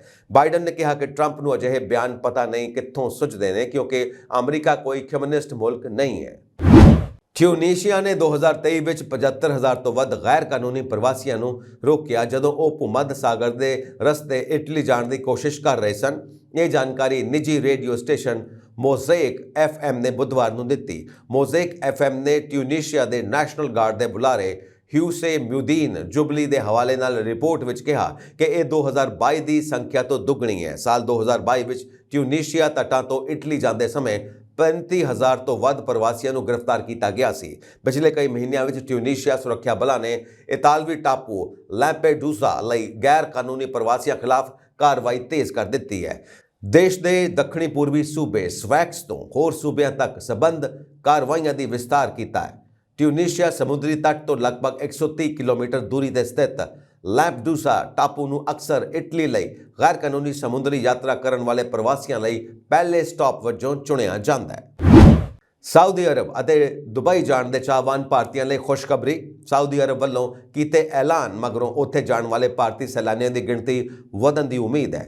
ਰਾਜਧਾਨੀ ਰਿਆਦ ਦਾ ਟੀਚਾ 2030 ਤੱਕ 7.5 ਮਿਲੀਅਨ ਭਾਰਤੀ ਸੈਲਾਨੀਆਂ ਨੂੰ ਆਕਰਸ਼ਿਤ ਕਰਨ ਦਾ ਹੈ। ਸਾਊਦੀ ਦੇ ਸਥਾਪਨਾ ਦਿਵਸ ਤੇ ਚੋਟੀ ਦੇ ਇੱਕ ਅਧਿਕਾਰੀ ਨੇ ਕਿਹਾ ਕਿ ਪਿਛਲੇ ਸਾਲ ਸਾਊਦੀ ਅਰਬ ਆਉਣ ਵਾਲੇ ਭਾਰਤੀਆਂ ਦੀ ਗਿਣਤੀ ਵਿੱਚ 50% ਦਾ ਵਾਧਾ ਦਰਜ ਕੀਤਾ ਗਿਆ।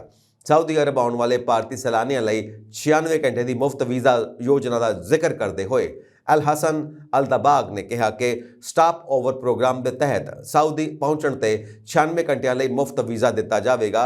ਇਹ ਲਾਭ ਤਾਂ ਹੀ ਉਪਲਬਧ ਹੋਵੇਗਾ ਜੇਕਰ ਤੁਸੀਂ ਸਾਊਦੀ 에ਅਰਲਾਈਨਸ ਜਾਂ ਫਲਾਈਨਸ ਇੱਕ ਪ੍ਰਾਈਵੇਟ ਸਾਊਦੀ ਘੱਟ ਕੀਮਤ ਵਾਲੀ 에ਅਰਲਾਈਨ ਨਾਲ ਯਾਤਰਾ ਕਰਦੇ ਹੋ। ਅਲ ਦਬਾਗ ਸਾਊਦੀ ਟੂਰਿਜ਼ਮ ਅਥਾਰਟੀ ਦੇ ਚੇਅਰਮੈਨ ਨੇ। ਉਹ ਏਸ਼ੀਆ ਪ੍ਰਸ਼ਾਂਤ ਖੇਤਰ ਦਾ ਮੁਖੀ ਹੈ। ਸਾਊਦੀ ਅਰਬ ਵਿੱਚ ਭਾਰਤੀ ਬਾਜ਼ਾਰ ਦੀ ਭੂਮਿਕਾ ਤੇ ਅਲ ਦਬਾਗ ਨੇ ਜ਼ੋਰ ਦਿੱਤਾ ਕਿ ਭਾਰਤ ਸਾਊਦੀ ਅਰਬ ਰਹੀ ਤਰਜੀਹੀ ਬਾਜ਼ਾਰ ਹੈ। ਪਿਛਲੇ ਸਾਲ ਭਾਰਤ ਤੋਂ 15 ਲੱਖ ਸੈਲਾਨੀ ਸਾਊਦੀ ਆਏ ਸਨ। 50% ਦੇ ਮਹੱਤਵਪੂਰਨ ਵਾਧੇ ਨੂੰ ਦੇਖਦੇ ਹੋਏ ਅਗਲੇ 6 ਸਾਲਾਂ 2030 ਤੱਕ ਵਿੱਚ ਭਾਰਤ ਤੋਂ ਸਾਊਦੀ ਅਰਬ ਆਉਣ ਵਾਲੇ ਸੈਲਾਨੀਆਂ ਦੀ ਗਿਣਤੀ ਨੂੰ 7.5 ਮਿਲੀਅਨ ਤੱਕ ਵਧਾਉਣ ਦਾ ਇੱਕ ਅਭਿਲਾਸ਼ੀ ਟੀਚਾ ਰੱਖਿਆ ਗਿਆ ਹੈ। ਸਾਊਦੀ ਤੋਂ ਇਲਾਵਾ ਦੁਬਈ ਨੇ ਵੀ ਭਾਰਤ ਤੋਂ ਆਉਣ ਵਾਲੇ ਲੋਕਾਂ ਲਈ ਵੀਜ਼ਾ ਪ੍ਰਕਿਰਿਆ ਨੂੰ ਆਸਾਨ ਕਰਨ ਦੀ ਪਹਿਲ ਕੀਤੀ ਹੈ। Dubai department of economy and tourism ਅਨੁਸਾਰ ਦੁਬਈ ਨੇ ਭਾਰਤ ਅਤੇ ਖਾੜੀ ਦੇਸ਼ ਵਿਚਕਾਰ ਯਾਤਰਾ ਨੂੰ ਉਤਸ਼ਾਹਿਤ ਕਰਨ ਲਈ 5 ਸਾਲਾਂ ਦੀ ਵੈਧਤਾ ਦੇ ਨਾਲ ਮਲਟੀਪਲ ਐਂਟਰੀ ਵੀਜ਼ਾ ਦੀ ਪੇਸ਼ਕਸ਼ ਕੀਤੀ। 2018 ਵਿੱਚ ਭਾਰਤ ਤੋਂ 1.84 ਮਿਲੀਅਨ ਸੈਲਾਨੀਆਂ ਨੇ ਦੁਬਈ ਦਾ ਦੌਰਾ ਕੀਤਾ।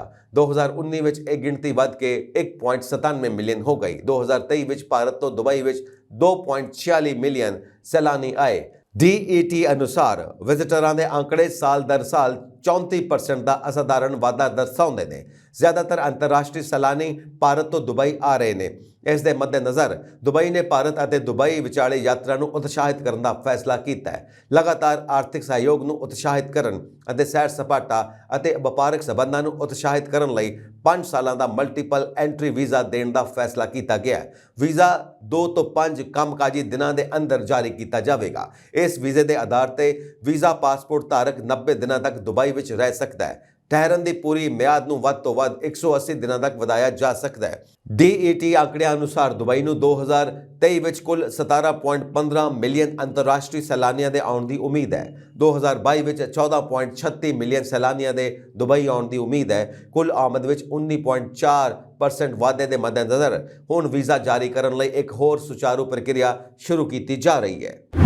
ਆਗਾਮੀ ਲੋਕ ਸਭਾ ਚੋਣਾਂ ਲਈ ਕਾਂਗਰਸ ਤੇ ਆਮ ਆਦਮੀ ਪਾਰਟੀ ਵਿਚਾਲੇ ਦਿੱਲੀ, ਗੁਜਰਾਤ ਤੇ ਹਰਿਆਣਾ ਵਿੱਚ ਸੀਟਾਂ ਦੀ ਵੰਡ ਦਾ ਫਾਰਮੂਲਾ ਲਗਭਗ ਨੇਪਰੇ ਚੜ੍ਹ ਗਿਆ ਹੈ। ਸੂਤਰਾਂ ਨੇ ਕਿਹਾ ਕਿ ਇੰਡੀਆ ਗੱਠਜੋੜ ਵਿੱਚ ਸ਼ਾਮਿਲ ਦੋਵੇਂ ਪਾਰਟੀਆਂ ਜਲਦੀ ਹੀ ਸਮਝੌਤੇ ਬਾਰੇ ਐਲਾਨ ਕਰ ਸਕਦੀਆਂ ਨੇ। ਆਪ ਵਿਚਲੇ ਸੂਤਰਾਂ ਨੇ ਕਿਹਾ ਕਿ ਦਿੱਲੀ ਦੀਆਂ 7 ਲੋਕ ਸਭਾ ਸੀਟਾਂ ਵਿੱਚੋਂ ਆਮ ਆਦਮੀ ਪਾਰਟੀ 4 ਸੀਟਾਂ, ਦੱਖਣੀ ਦਿੱਲੀ, ਪੱਛਮੀ ਦਿੱਲੀ, ਉੱਤਰੀ ਪੱਛਮੀ ਦਿੱਲੀ ਤੇ ਨਵੀਂ ਦਿੱਲੀ ਤੋਂ ਆਪਣੇ ਉਮੀਦਵਾਰ ਖੜੇ ਕਰੇਗੀ, ਜਦੋਂ ਕਿ ਕਾਂਗਰਸ ਚਾਂਦਨੀ ਚੌਕ, ਪੂਰਬੀ ਦਿੱਲੀ ਤੇ ਉੱਤਰੀ ਪੂਰਬੀ ਦਿੱਲੀ ਤੋਂ ਚੋਣ ਲੜੇਗੀ। ਮੌਜੂਦਾ ਸਮੇਂ ਕੌਮੀ ਰਾਜਧਾਨੀ ਵਿੱਚ ਲੋਕ ਸਭਾ ਦੀਆਂ 7 ਸੀਟਾਂ ਭਾਜਪਾ ਕੋਲ ਨੇ। ਕਰਾਰ ਤਹਿਤ ਕਾਂਗਰਸ ਨੇ ਆਪ ਨੂੰ ਹਰਿਆਣਾ ਵਿੱਚ 1 ਅਤੇ ਗੁਜਰਾਤ ਵਿੱਚ 2 ਸੀਟਾਂ ਦੇਣ ਦਾ ਫੈਸਲਾ ਕੀਤਾ ਹੈ। ਹਰਿਆਣਾ ਦੀ 1 ਸੀਟ ਗੁਰੂਗ੍ਰਾਮ ਜਾਂ ਫਰੀਦਾਬਾਦ ਹੋ ਸਕਦੀ ਹੈ, ਜਦੋਂ ਕਿ ਗੁਜਰਾਤ ਦੀਆਂ 2 ਸੀਟਾਂ ਵਿੱਚ ਭਰੂਚ ਤੇ ਭਾਵਨਗਰ ਸ਼ਾਮਿਲ ਨੇ। ਭਰੂਚ ਸੀਟ ਲਈ ਸਾਬਕਾ ਸੀਨੀਅਰ ਪਾਰਟੀ ਆਗੂ ਅਹਿਮਦ ਪਟੇਲ ਦਾ ਪੁੱਤਰ ਤੇ ਧੀ ਦਾਅਵੇਦਾਰ ਸਨ। ਸੂਤਰਾਂ ਮੁਤਾਬਕ ਚੰਡੀਗੜ੍ਹ ਸੰਸਦੀ ਸੀਟ ਲਈ ਵੀ ਕਾਂਗਰਸ ਤੇ ਆਪ ਵਿੱਚ ਸਹਿਮਤੀ ਬਣ ਗਈ ਹੈ। ਕਰਾਰ ਤਹਿਤ ਕਾਂਗਰਸ ਕੇਂਦਰ ਸ਼ਾਸਿਤ ਪ੍ਰਦੇਸ਼ ਤੋਂ ਆਪਣਾ ਉਮੀਦਵਾਰ ਖੜਾ ਕਰੇਗੀ ਤੇ ਆਪ ਵੱਲੋਂ ਉਸ ਦੀ ਹਮਾਇਤ ਕੀਤੀ ਜਾਵੇਗੀ। ਆਪ ਕਨਵੀਨਰ ਤੇ ਦਿੱਲੀ ਦੇ ਮੁੱਖ ਮੰਤਰੀ ਅਰਵਿੰਦ ਕੇਜਰੀਵਾਲ ਨੇ ਬੁੱਧਵਾਰ ਨੂੰ ਕਿਹਾ ਸੀ ਕਿ ਸੀਟਾਂ ਦੀ ਵੰਡ ਨੂੰ ਲੈ ਕੇ ਗੱਲਬਾਤ ਪਛੜ ਗਈ ਹੈ। ਹਾਲਾਂਕਿ ਉਹਨਾਂ ਇਸ਼ਾਰਾ ਕੀਤਾ ਸੀ ਕਿ ਅਗਲੇ 1 ਜਾਂ 2 ਦਿਨਾਂ ਵਿੱਚ ਕੋਈ ਐਲਾਨ ਕੀਤਾ ਜਾ ਸਕਦਾ ਹੈ। ਇਸ ਤੋਂ ਪਹਿਲਾਂ ਆਮ ਆਦਮੀ ਪਾਰਟੀ ਦੇ ਕੌਮੀ ਜਨਰਲ ਸਕੱਤਰ ਜਥੇਬੰਦੀ ਸੰਦੀਪ ਪਾਠਕ ਬੇਨੋਲੇਮ ਤੋਂ ਵਿਧਾਇਕ ਵੈਂਜੀ ਵੇਗਸ ਨੂੰ ਦੱਖਣੀ ਗੋਆ ਲੋਕ ਸਭਾ ਸੀਟ ਤੋਂ ਪਾਰਟੀ ਉਮੀਦਵਾਰ ਐਲਾਨ ਚੁੱਕੇ ਨੇ। ਉਹਨਾਂ ਗੁਜਰਾਤ ਦੀ ਭਰੂਚ ਸੰਸਦੀ ਸੀਟ ਤੋਂ ਚੈਤਰ ਵਸਾਵਾ ਤੇ ਭਾਵਨਗਰ ਸੀਟ ਤੋਂ ਉਮੇਸ਼ ਭਾਈ ਮਕਵਾਨਾ ਨੂੰ ਪਾਰਟੀ ਉਮੀਦਵਾਰ ਐਲਾਨਿਆ ਸੀ। ਵਸਾਵਾ ਤੇ ਮਕਵਾਨਾ ਕ੍ਰਮਵਾਰ ਗੁਜਰਾਤ ਦੇ ਦੇਦੀਆਪਾੜਾ ਤੇ ਬੋਟਾੜ ਹਲਕਿਆਂ ਤੋਂ ਵਿਧਾਇਕ ਨੇ। ਪਾਰਟੀ ਅਸਾਮ ਦੀਆਂ 3 ਸੰਸਦੀ ਸੀਟਾਂ ਡਿਬਰੂਗੜ੍ਹ ਤੋਂ ਮਨੋਜ ਤਨੋਵਰ, ਗੁਹਾਟੀ ਤੋਂ ਬਾਬੇਨ ਚੌਧਰੀ ਤੇ ਸੋਨਿਤਪੁਰ ਤੋਂ ਰਿਸ਼ੀ ਰਾਜ ਦਾ ਨਾਂ ਉਮੀਦਵਾਰ ਵਜੋਂ ਐਲਾਨ ਕਰ ਚੁੱਕੀ ਹੈ। ਨੈਸ਼ਨਲਿਸਟ ਕਾਂਗਰਸ ਪਾਰਟੀ NCP ਦੀ ਮਹਾਰਾਸ਼ਟਰ ਇਕਾਈ ਦੇ ਪ੍ਰਧਾਨ ਜਯੰਤ ਪਾਟਿਲ ਨੇ ਅੱਜ ਕਿਹਾ ਕਿ ਪਾਰਟੀ ਪ੍ਰਧਾਨ ਸ਼ਰਦ ਪਵਾਰ ਤੇ ਕਾਂਗਰਸ ਆਗੂ ਰਾਹੁਲ ਗਾਂਧੀ ਨੇ ਮਹਾਰਾਸ਼ਟਰ ਵਿੱਚ ਲੋਕ ਸਭਾ ਚੋਣਾਂ ਨੂੰ ਲੈ ਕੇ ਸੀਟਾਂ ਦੀ ਵੰਡ ਦੇ ਫਾਰਮੂਲੇ ਤੇ ਵਿਚਾਰ ਚਰਚਾ ਕੀਤੀ ਹੈ। ਮਹਾਰਾਸ਼ਟਰ ਕਾਂਗਰਸ ਦੇ ਇੰਚਾਰਜ ਰਮੇਸ਼ ਚੇਨੀਥਲਾ ਨੇ ਦਾਅਵਾ ਕੀਤਾ ਕਿ ਮਹਾ ਵਿਕਾਸ ਅਗਾੜੀ MVA ਵਿੱਚ ਸ਼ਾਮਿਲ ਪਾਰਟੀਆਂ ਵਿੱਚ ਸੀਟਾਂ ਦੀ ਵੰਡ ਨੂੰ ਲੈ ਕੇ ਗੱਲਬਾਤ ਆਖਰੀ ਪੜਾਅ ਤੇ ਹੈ ਤੇ ਅੰਤਿਮ ਫੈਸਲੇ ਦਾ ਐਲਾਨ ਗੱਠਜੋੜ ਦੀ 27 ਤੇ 28 ਫਰਵਰੀ ਨੂੰ ਹੋਣ ਵਾਲੀ ਬੈਠਕ ਉਪਰੰਤ ਕੀਤਾ ਜਾਵੇਗਾ। ਪਾਟਿਲ ਨੇ ਪੱਤਰਕਾਰਾਂ ਨੂੰ ਦੱਸਿਆ ਕਿ ਪਵਾਰ ਤੇ ਰਾਹੁਲ ਗਾਂਧੀ ਨੇ ਫੋਨ ਤੇ ਗੱਲਬਾਤ ਕੀਤੀ ਹੈ। MVA ਵਿੱਚ ਕਾਂਗਰਸ, NCP, ਸ਼ਰਦ ਚੰਦਰ ਪਵਾਰ, ਸ਼ਿਵ ਸੈਨਾ, UBT ਤੇ ਪ੍ਰਕਾਸ਼ ਅੰਬੇਦਕਰ ਦੀ ਵੰਚਿਤ ਬਹੁਜਨ ਅਗਾੜੀ ਸ਼ਾਮਿਲ ਨੇ। ਪੰਜਾਬ ਦੇ ਮੁੱਖ ਮੰਤਰੀ ਭਗਵੰਤ ਮਾਨ ਦੀ ਅਗਵਾਈ ਹੇਠ ਹੋਈ ਮੰਤਰੀ ਮੰਡਲ ਦੀ ਮੀਟਿੰਗ ਵਿੱਚ ਆਪ ਸਰਕਾਰ ਦਾ ਤੀਜਾ ਤੇ 16ਵੀਂ ਪੰਜਾਬ ਵਿਧਾਨ ਸਭਾ ਦਾ ਬਜਟ ਇਜਲਾਸ 1 ਮਾਰਚ ਤੋਂ ਸੱਦਣ ਦੀ ਪ੍ਰਵਾਨਗੀ ਦੇ ਦਿੱਤੀ ਗਈ ਹੈ। ਬਜਟ ਸੈਸ਼ਨ 1 ਮਾਰਚ ਤੋਂ ਸ਼ੁਰੂ ਹੋ ਕੇ 15 ਮਾਰਚ ਤੱਕ ਚੱਲੇਗਾ, ਜਦਕਿ ਵਿੱਤ ਮੰਤਰੀ ਹਰਪਾਲ ਸਿੰਘ ਚੀਮਾ 5 ਮਾਰਚ ਨੂੰ ਵਿੱਤੀ ਵਰ੍ਹੇ 2024-25 ਦਾ ਬਜਟ ਪੇਸ਼ ਕਰਨਗੇ। ਮੰਤਰੀ ਮੰਡਲ ਨੇ ਬਜਟ ਇਜਲਾਸ ਸੱਦਣ ਲਈ ਰਾਜਪਾਲ ਨੂੰ ਅਧਿਕਾਰਿਤ ਕੀਤਾ ਹੈ। ਹੁਣ ਰਾਜਪਾਲ ਦੀ ਪ੍ਰਵਾਨਗੀ ਤੋਂ ਬਾਅਦ ਬਜਟ ਸੈਸ਼ਨ ਦੀ ਪ੍ਰਕਿਰਿਆ ਸ਼ੁਰੂ ਕੀਤੀ ਜਾਵੇਗੀ। ਮੰਤਰੀ ਮੰਡਲ ਨੇ ਸੁਲਤਾਨਪੁਰ ਲੋਧੀ ਵਿੱਚ ਸ਼ਹੀਦ ਹੋਏ ਪੰਜਾਬ ਹੋਮਗਾਰਡਸ ਦੇ ਵਲੰਟੀਅਰ ਦੇ ਪਰਿਵਾਰ ਨੂੰ 1 ਕਰੋੜ ਰੁਪਏ ਐਕਸ ਗ੍ਰੇਸ਼ੀਆ ਗ੍ਰਾਂਟ ਜਾਰੀ ਕਰਨ ਅਤੇ ਜੰਗੀ ਜਗੀਰ ਯੋਜਨਾ ਤਹਿਤ ਸਹਾਇਤਾ ਰਾਸ਼ੀ 10,000 ਰੁਪਏ ਤੋਂ ਵਧਾ ਕੇ 20,000 ਰੁਪਏ ਕਰਨ ਦਾ ਫੈਸਲਾ ਕੀਤਾ ਹੈ। ਪ੍ਰਾਪਤ ਜਾਣਕਾਰੀ ਅਨੁਸਾਰ ਬਜਟ ਇਜਲਾਸ ਦੀ ਸ਼ੁਰੂਆਤ 1 ਮਾਰਚ ਤੋਂ ਰਾਜਪਾਲ ਦੇ ਭਾਸ਼ਣ ਨਾਲ ਸ਼ੁਰੂ ਕੀਤੀ ਜਾਵੇਗੀ ਅਤੇ ਬਾਅਦ ਵਿੱਚ ਵਿਛੜੀਆਂ ਸ਼ਖਸੀਅਤਾਂ ਨੂੰ ਸ਼ਰਧਾਂਜਲੀਆਂ ਭੇਂਟ ਕੀਤੀਆਂ ਜਾਣਗੀਆਂ। ਰਾਜਪਾਲ ਦੇ ਭਾਸ਼ਣ ਤੇ 4 ਮਾਰਚ ਨੂੰ ਚਰਚਾ ਕੀਤੀ ਜਾਵੇਗੀ। ਵਿੱਤ ਮੰਤਰੀ ਵੱਲੋਂ ਬਜਟ 5 ਮਾਰਚ ਨੂੰ ਪੇਸ਼ ਕੀਤਾ ਜਾਵੇਗਾ, ਜਦਕਿ ਬਜਟ ਤੇ ਚਰਚਾ 6 ਮਾਰਚ ਨੂੰ ਕੀਤੀ ਜਾਵੇਗੀ। ਇਹ ਸਨ ਅੱਜ ਦੀਆਂ ਮੁੱਖ ਖਬਰਾਂ। ਹੋਰ ਅਪਡੇਟਸ ਦੇ ਲਈ ਵੇਖਦੇ ਰਹੋ ਪੰਜਾਬ ਮੇਲ USA TV। ਸਤਿ ਸ਼੍ਰੀ ਅਕਾਲ।